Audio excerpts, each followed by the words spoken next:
Good evening. Welcome to the January 3rd, 2023 meeting of the Millis School Committee.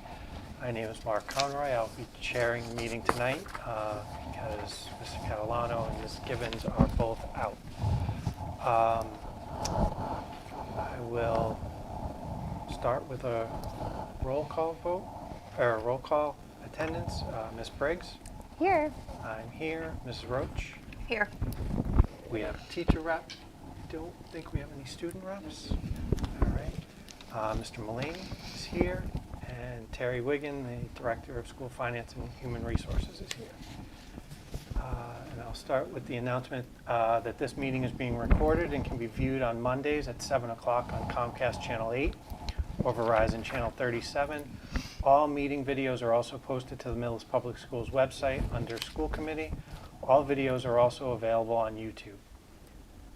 All school committee minutes and agendas can be found on the school committee page of the Millis Public School website. Persons wishing to speak during open session must sign in before the meeting starts. Comments are not to exceed 3 minutes in time. Individuals may not name students, staff, or parents. All topics for discussion must be limited to those items listed on this evening's agenda, and all comments must be directed to the chair. The committee may not respond to public comments. It shall be their decision to discuss issues at a later date. Do we have anybody signed in for open session tonight? We do not. All right, then I will move then to teacher representatives. Let's go, please.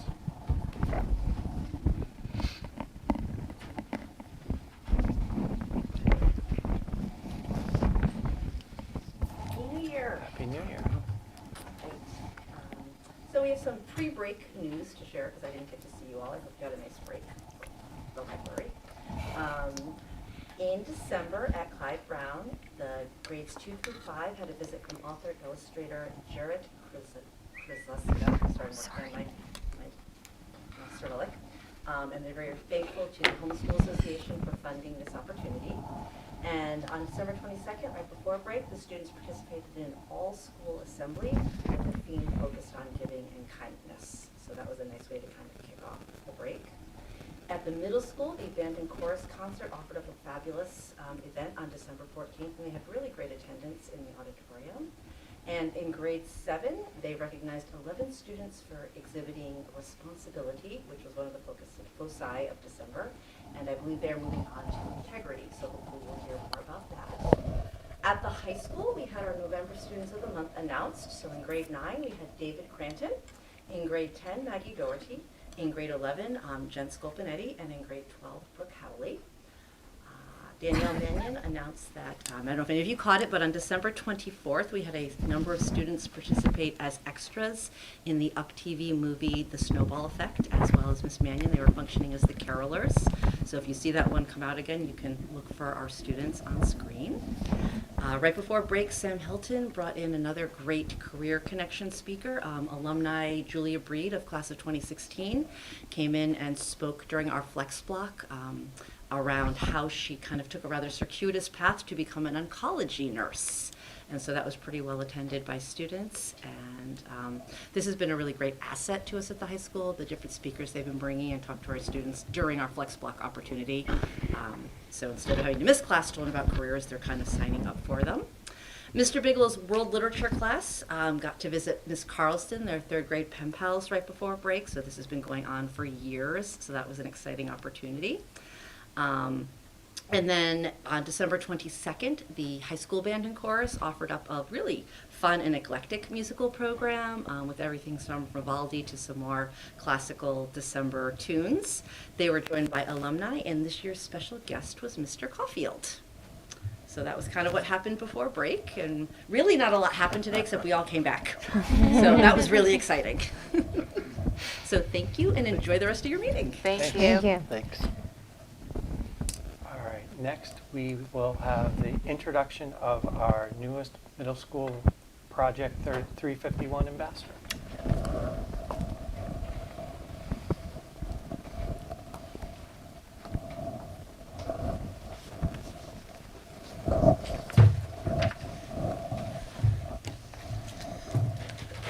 Good evening, everybody.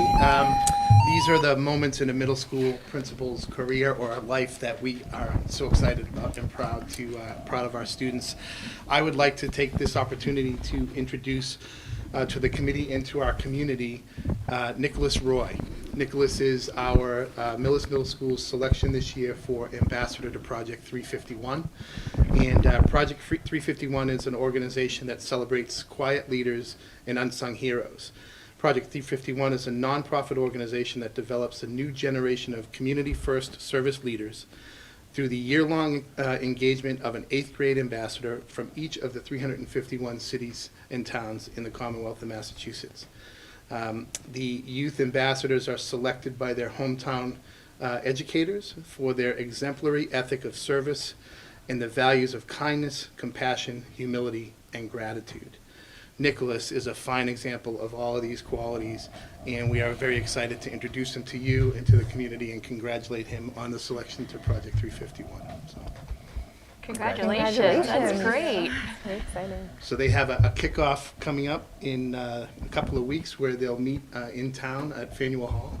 And he'll get all his marching orders at that point in time, do some community service. And our hope would be to bring him back maybe sometime in the spring to tell you how the project's going and what he's That'd what be he's great. learning. But we're really excited to have him. He's a great student, a great person, and excited to have him as part of our representation at Project 351. So, congrats. Great. Congratulations. So exciting. Any questions? Or No. okay, great.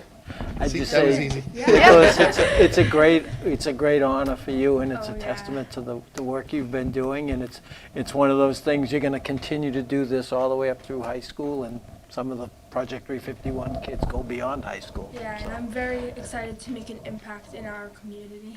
that's awesome. That's Well, when great. you have really your good. project set up and you know what you're doing, come back and let us know, okay? Yeah, definitely. All right, we'll send out all the advertisements and everything Yeah. to support them. So just so you guys know, we will also, Mrs. Leha, who's our civics teacher in grade 8, will be supporting Nicholas through the process, as well as myself. We'll be supporting him kind of as a mentor and support here at the school district for anything that he needs. So we appreciate Ms. Leha's willingness to be a part of that process for him and support him through this year. So thank you so much. Well, thank you so Thanks. much. Thank you. Congratulations. Congratulations.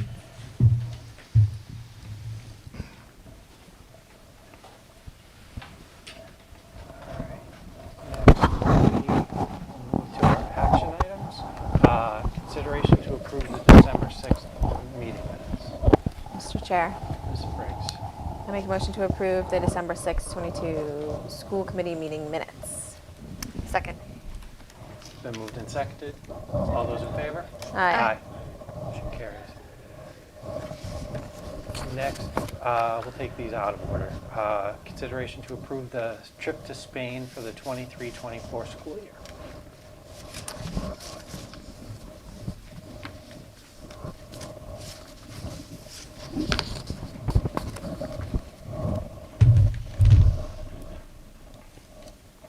Hello, everybody. Thanks for all I'm you do. Nikki. I teach Spanish at the high school and am the travel coordinator. Happy to be here because of COVID, I haven't been here for like Wow. 4 years. And I'm really excited because the trip that got delayed, hopefully we will be going in three or 4 months. But yeah, it takes over a year to get these trips going. So in November, I put together a plan for the 2024 year. And I chose Spain because we haven't done a just Spain trip for 10 years. So I tried to do a little variety.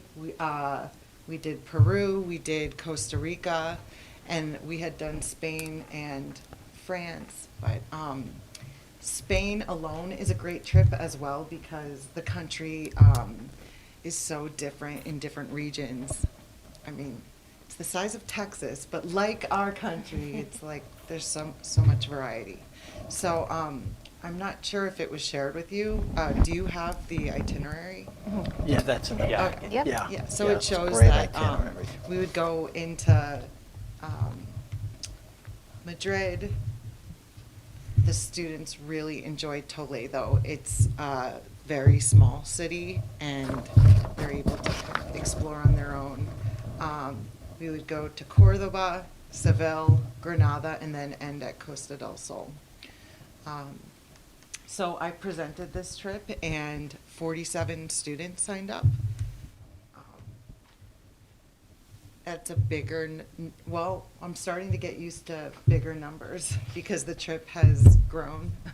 I think they just, the reputation in siblings and stuff. So there are 4 freshmen, 30 current sophomores, so it will be only sophomores, juniors, and seniors. And the current juniors, there's 13. And it's also a variety. I counted 21 honors students. There's a mix of college and immersion students, and then there's one student who's not taking Spanish who signed up for the trip. With the company that I'm using, it's a 1-to-6 ratio, so that would be 7 chaperones. And so far, I have Sarah Ames, Yvonne Fitzgerald, Liam Devine, Trisha White, and Lisbeth Monahan. And that leaves one more space. Sometimes there's attrition throughout the year, so I just wait on that one. Does anyone have any questions about this particular trip? I mean, I'm happy to go if you need another chaperone. All those chaperones did fill out an application. That's in the packet too. Yeah, okay, perfect. How many kids typically go, like typically sign up? You said 47 is a lot? Well, out to the Galapagos, I have 56, so it's less than that. This is our 3rd year that we've had a big group. I think we had 46 to Costa Rica, but in 7 trips before then, it was usually 24. Once it was 17 or 32. So I feel like these are big numbers. But there's positives of everything we do, but I never want to turn a kid away. Sure. Like, it's such an opportunity, and it is a big price. So I'm so pleased that so many people are interested. Yeah. And is like part of the point of it to have the kids practice their Spanish? Because you said you were a Spanish teacher, so I wasn't sure. Like you said, I one would kid say isn't a Spanish student. It's not to improve your Spanish. It's more to No, to like use your Spanish. Yeah, it definitely is appealing. It makes it more fun to be like, oh, this isn't just something we learn in the classroom. But that said, there are some students who, like one student who isn't taking Spanish, and I feel like more than that, it's just to help them be more globally minded and see what is out there. And there's a lot of students on my current trip who have never been on a plane before or who have never left the country. And then out of the 56 plus 9 chaperones, 0 of us have been to the Galapagos. So I'm like, this is going to be a really bonding trip. But yeah, I feel like it's more learning about different cultures and respect and travel. So, Great. yeah. I would just like to compliment Ms. Palladino for running these trips for all these years, because it's life-changing for a lot of our kids. Yeah. And it's a lot of work. It's a lot of Do work. it. It's right. The chaperones, it's work. Yep. You know. It is work, but it is so rewarding for me too. Right. Like I feel honored to be able to experience these trips with the kids too, because I know how life-changing it is. That's great. But thank you. And everyone comes back, kids and chaperones, talking about what a great experience. Oh, Haley still talks about it. I mean, she went to Costa Rica, gosh, I mean, years and years ago with you guys, and she still talks about it being like one of the best times she's ever had. Yep. Thank you So, yeah. for sharing. Yeah, yeah. Yeah, so thank you for doing it. Yeah, thank you. Do we need to Alright. vote? Yeah, Yeah. so we're going to take a vote to approve because it's a out of the country, let alone out of the state Yeah. trip. We have to approve it. So I would take a motion to approve the trip to Spain for the 23-24 school year. Mr. Chair. Ms. Briggs. I make a motion to approve the Spain trip for 23-24 school year. Second. Been moved and seconded. Any further discussion? All those in favor? Aye. Thank you. Motion carries. No Thank problem. you. Thank you. Sounds great. All right. Yeah, I know. I was Yeah. surprised it was on there. I'm like, oh my Yeah. gosh, you're traveling again. It's Bradley was great. supposed to go on the Galapagos like 3 years ago. Yeah. Yeah. Supposed to go on that Yeah. trip. Oh, And they just. that's where they're going now? Yeah. Yeah, this April. Thank you. Yeah. So it's good to finally. I know. Yeah, that's great. Good evening. Hi, Terry. Good evening. I just come up here in case you want to ask me questions. It's just sort of a little habit I have. Yeah. All right, so we have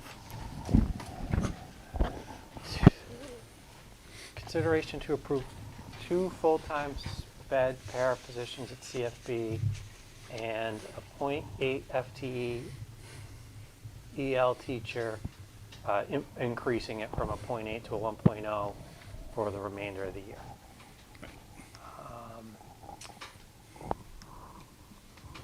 You guys, which one do you want to choose? How do you want to? do the Just special walk ed, us the through. 2 positions first? Yeah. And we spoke about these at an earlier meeting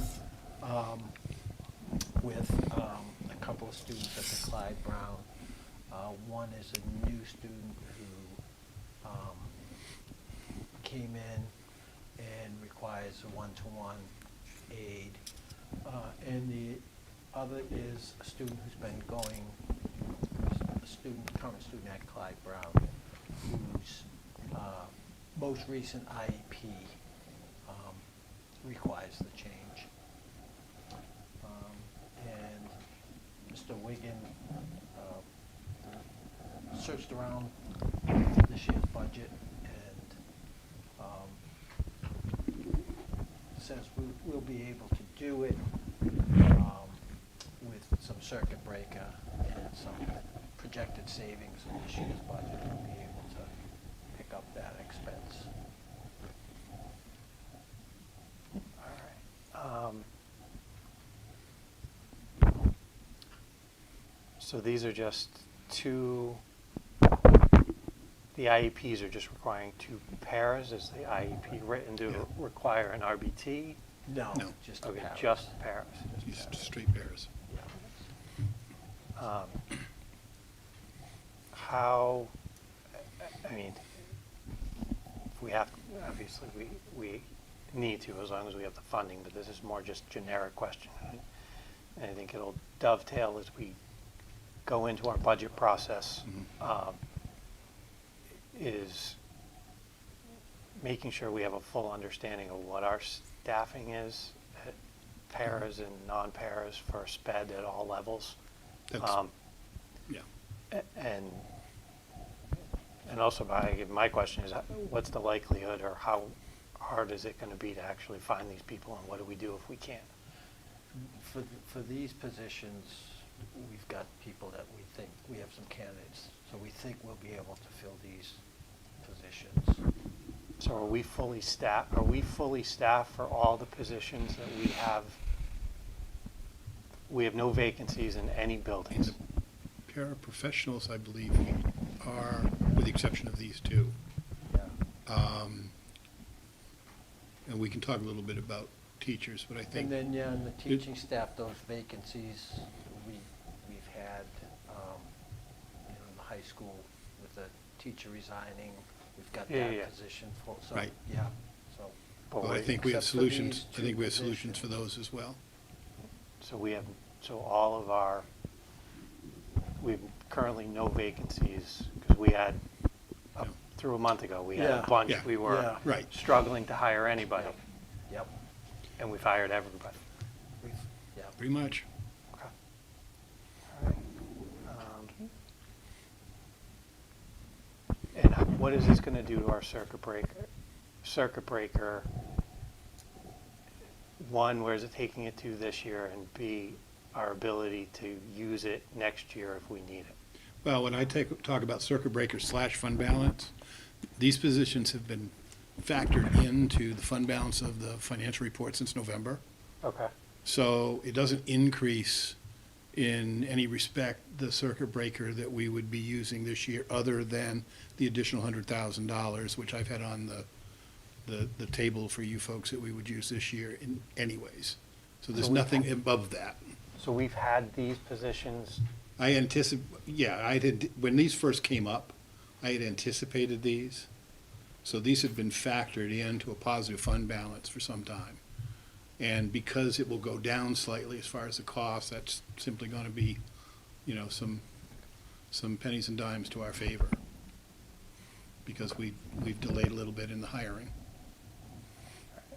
so for, again, because we're going to very quickly be in the heart of Oh, yeah. budget, can we get an updated listing of Yes.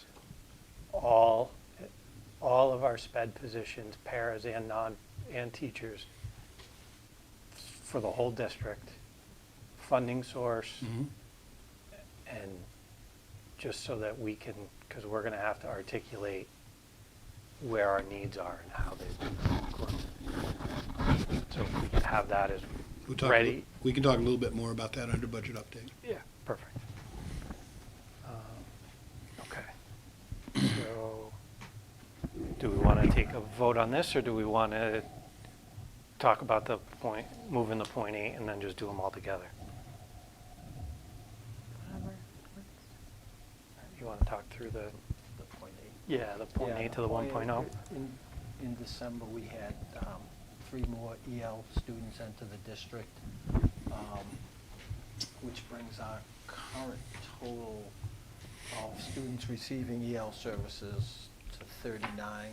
We currently have 1.8 FTEs servicing those kids. Most of the newcomers, including the 3 that came in December, are newcomers. Their proficiency with English is fairly limited. So in order to provide the services that these kids need, increasing that point 8 to a point 2 will give us more flexibility to give those kids what they need. I think at Clyde Brown, I think there were 13 total newcomers, first year in American school, English school. So they're busy. Yeah. And for the $9,000 that would cost for the remainder of the year, Mr. Wiggin has identified some energy savings, projected energy savings that could cover. We'll cover that. Yeah, we're actually in very good shape with energy right now, in a couple of ways. First, unlike what most of us are experiencing at home, we have an energy contract both for natural gas and for electricity through 2025. So we're not feeling those kinds of impacts. Combine that with some, right now, so far, so good, unseasonably warm degree days.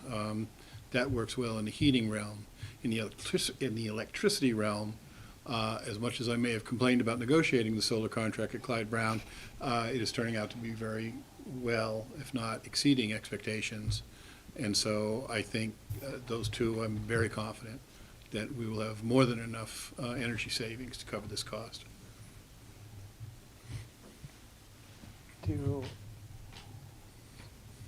And I know this is English language learning, which is not typically, when we talk about sped costs, they're not typically thought of, I think.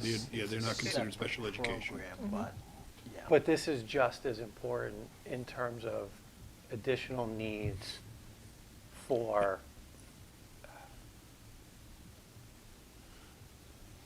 Perhaps Services, for some- services. There we go. For Yeah. services. Yeah, I was just going to say that the word you're looking for is, it is also a mandate, both federally and Yeah. at the state level.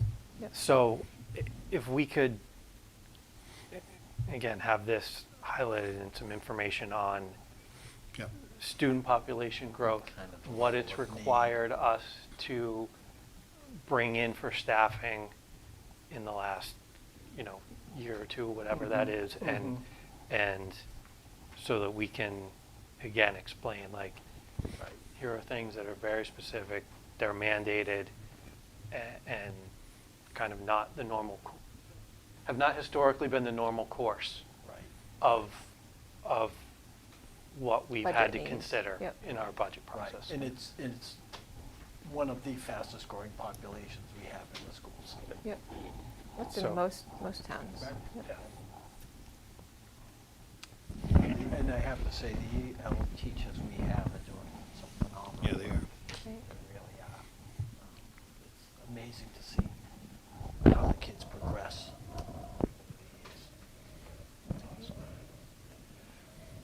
All right. So if there's no other questions, I'll take a motion on all three positions. Mr. Chair, I make a motion to approve 2 full-time special education para positions and a .2 position for an EL teacher for the remainder of the school year 23. Second? All right, it's been moved and seconded. No further discussion. All those in favor? Aye. Motion carries. Time and learning. Next, we don't have any time and learning. Under the chair report, we have an MSBA update. Bob, do you have a? Yeah, so Okay. we completed the maintenance and capital planning information for the MSBA. Mr. Wigan was able to submit that last week. So we've met that deadline. The school building committee, we met on December 7th for the initial meeting, and we'll be meeting on the 18th with the school building committee, and we're going to start to look at next steps and project managers and things like that. So we've hit all the deadlines in the eligibility period. The next deadline was the vote for the feasibility study. We've already done that, so we're in very good shape and looking forward to moving to the next step in the process. Great. Next, FY24 budget update. And before Terry gives us update, I just want to let the rest of the committee know and the community. So we, at the tri-board meeting a few weeks ago, we did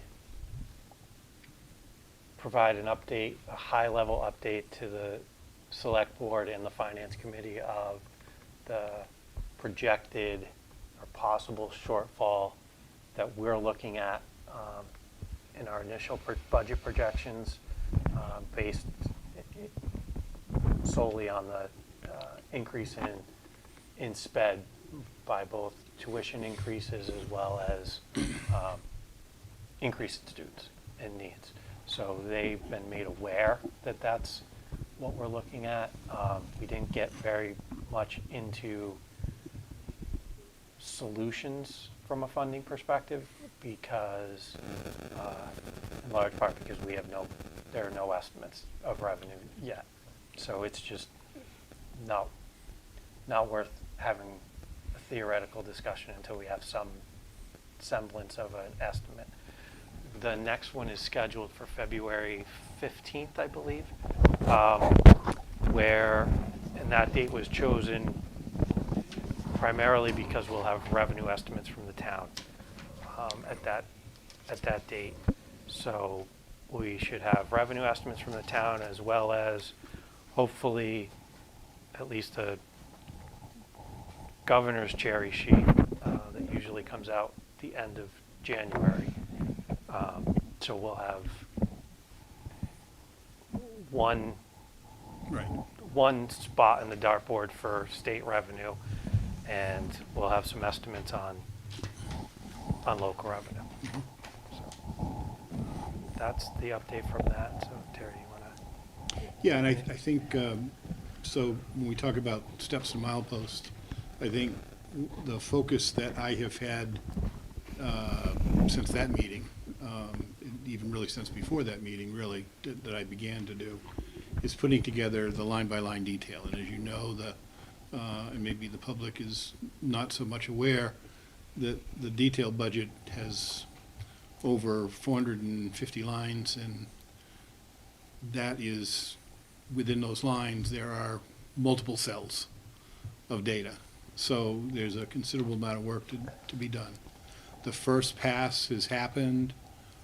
Right now, what I'm doing and Bob and I are doing together is we're kind of going through it line by line. And that's going to take some time. Once we go through it line by line and we're comfortable that we have a base that we want to present to the administrative team, that's exactly what we do. We go through with the administrative team and we say, here's the situation, here's what we've identified as a baseline budget. Where would you suggest, if you have suggestions, could we go from here? After that process is done, Bob and I typically will get together again, and we will go through it again, and we will come up with, again, something to bring back to this committee for its consideration, not only in a detailed form, but obviously in a summary form. And I think one of the other things that we've done in relationship to that is I'm trying to work out, if you remember, we had a working session where there was sort of a new format where there was kind of a comparison of FY23 to FY24 in sort of big broad brushes. And we're trying to generate that document. And preferably, if we can, make it a linked document so that if we make changes in FY24, they'll show up and we can see the changes and see the impact. Again, with 450 lines to link, it's not the easiest thing in the world, and that's one of the things I've got to check, is make sure the data is all correct. But that's kind of where we are right now with the FY24 budget. I think that's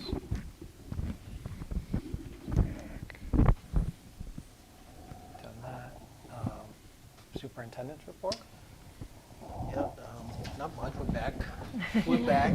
And I was knocking wood as I'm saying this, I was pleasantly surprised with attendance at all 3 schools today and staffing. So today was a good day, tomorrow looks good. So hopefully these next couple weeks, I think we had a high degree of absences prior to vacation. We were able to handle it, but hopefully that was our high water mark, and so we'll see how the next 2 weeks go, but very good start. Great. We have no correspondence, no announcements, no old or new business, and we don't have anything for executive session. All right. Oh, this is a great meeting. Yeah. See what happens? Some people close contracts, some people run meetings. Right. Just, Who needs them, just right? throwing it out there. Our next meeting, I think we scheduled it 17th. Will be our next meeting here. All right, that's all we have for tonight. So I would take a motion. Motion to adjourn? Yep. Second. All in favor? Aye. Aye. Thank you all very much. Okay. Have a good night. Yeah.